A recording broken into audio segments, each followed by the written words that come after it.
You slip into life from the comfort of your mother's body, born live into the dense, warm, humid air of the Amazon. Your mom leaves you the moment she pushes you out, not seeing the difference between giving birth and pooping. You and your siblings scatter in all directions, and the jungle doesn't care that you're new here. He was a great sibling anyway. At the moment, you're only a couple of feet long, and honestly, kinda cute. Jaguars, caimans, and even large birds would find a meal like you irresistible, but you know how to disappear. In the river, you blend in with the brown, murky current, slipping unnoticed beneath the surface. It feels almost fun, but playing in the water makes you hungry, so it's time to get serious. Your senses, though still developing, are already sharp enough to pick up movement in the water. You notice a small fish darting by, a perfect target. You freeze, letting the current carry you, getting closer and closer. Your jaws clamp down with shocking speed, and your first kill is yours. It's a tiny victory, but a victory nonetheless. The first of many. You want to grow fast. Out here, survival is all about getting big, strong, and sneaky. Speaking of sneaky, have you noticed your skin yet? Look at that. A beautifully patterned mix of green and brown, nature's perfect camouflage. Whether you're slinking through the murky water or blending into the dense underbrush, no one can see you coming. You're practically invisible. That's your first real advantage in this wild place. It's not much now, but it'll come in handy once you're ready to hunt something a little more challenging. For now, though, you stick to the basics. You spend your days slithering through the rivers and swamps, mostly keeping to the water where you feel safe. Your eyes and nostrils stay just above the surface as you gently slide through, waiting for an unsuspecting snack to wander a little too close.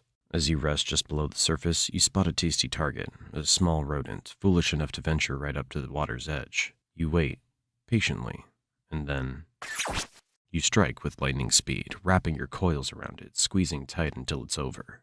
Dinner served. Not bad. You've entered the juvenile phase of your life and things are starting to get interesting. You're bigger now, faster and stronger. And your prey? Well, you've moved up in the world. Small frogs and fish just don't cut it anymore. Now you've got your eyes on something more substantial, like capybaras. Yeah, the world's largest rodents on your menu now. Whew, that was close. But don't get cocky just yet. You're still not the biggest predator out here. There are jaguars, caimans, and other anacondas that would love to make a meal out of you if they get the chance. You gotta stay sharp and use your camouflage to your advantage. Oh wait, it's a caiman basking on the riverbank. It's not huge, probably a juvenile like you, but it's still a risky move. You think about it for a moment, weighing your options. Should you go for it? Could be your first big test as a hunter. Why not? You slink into the water, sliding gently toward the caiman with the grace of a shadow. Your muscles coil, ready to strike, and it wasn't as tough as I thought.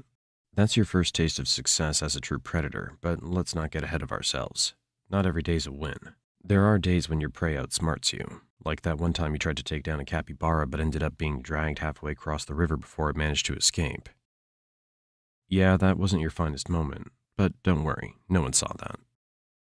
The good news is you're still growing, and with every meal you get a little bigger, a little stronger, and a little wiser. By the time you're fully into your juvenile phase, the jungle doesn't feel quite as intimidating anymore. Sure, there are still big predators out there, but you're climbing the food chain, and fast.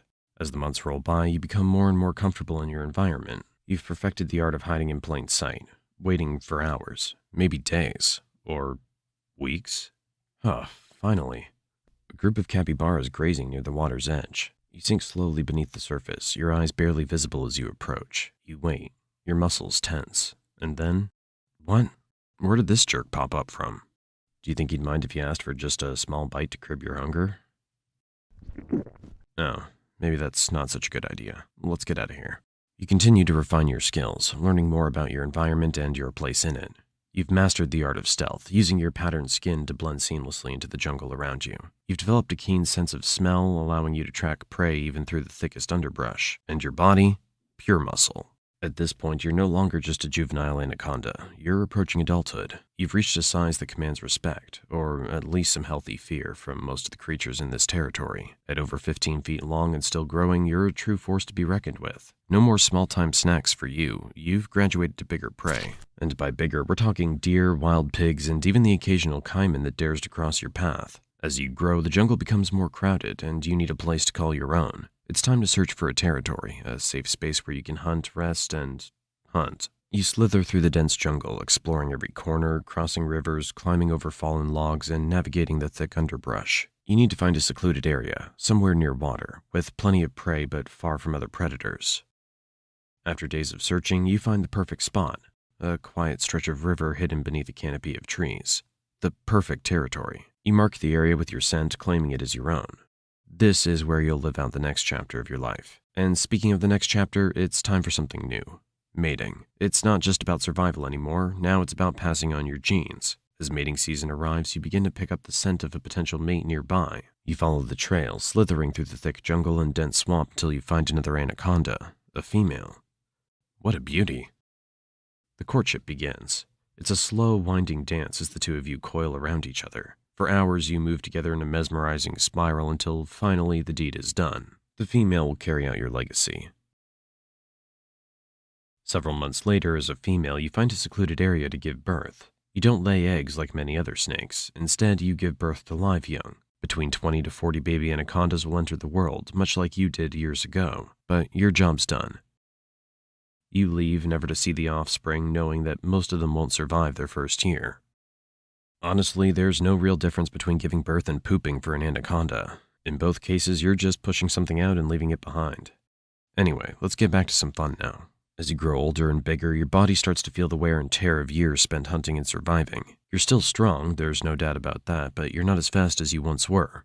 The youthful energy that once fueled your every hunt is starting to fade, and you find yourself needing to be a little more strategic with your moves. As you lie submerged in the cool waters of a river, you sense something moving nearby. It's a capybara, casually grazing at the water's edge. Normally, you wouldn't bother with something as small as a capybara anymore, but today you're feeling a little nostalgic. After all, it's been a while since you last took one down, and there's something satisfying about going back to where it all started. You wait, watching, your body completely still beneath the water's surface. The capybara inches closer, oblivious to the danger lurking just beneath its feet. And then, in a flash, you strike. Your coils wrap around the capybara in an instant, and within moments, it's over. You've still got it. But as you swallow your meal, you can't help but notice that it's not quite as satisfying as it used to be. Sure, the thrill of the hunt is still there, but something's changed. You've grown, not just physically, but mentally. One day, as you stalk a young deer near the water's edge, you sense that something's different.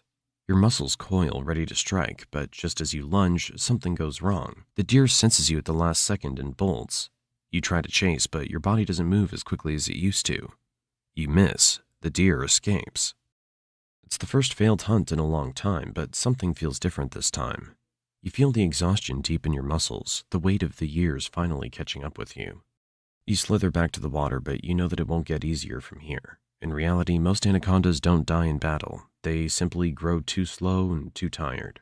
Eventually, the jungle takes them back.